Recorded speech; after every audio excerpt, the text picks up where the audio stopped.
অসাধারণ টেপ খেলে দিল মুকুল মাস্টার। অসাধারণ খেলাধুলা দেখতে আমাদের চ্যানেলটি অবশ্যই সাবস্ক্রাইব করে আমাদের পাশে থাকবেন। এবং দেখুন ভাইরাল ইব্রাহিম কত সুন্দর খেলা করছে। এক হিটের খেলা আপনারা দেখলে বুঝতে পারবেন কতটা নিখুঁত মাপের একজন খেলোয়াড়, তারা কতটা ভালো খেলা করে থাকে। সুন্দরভাবে রেডটাকে খেলে দিল এবং কাভার দেওয়ার চেষ্টা, ইজি গুটি, কোনো রিস্ক নিয়ে সে একদম পারফেক্ট ইজি গুটি দিয়ে সে কাভার দিয়ে দিল।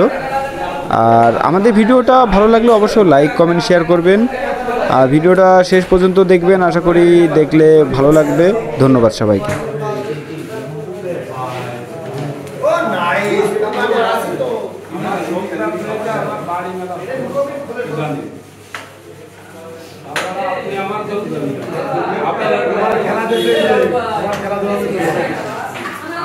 এবার এবার তোমার খেলাটা দেশে ওই খেলাটা খেলে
আগে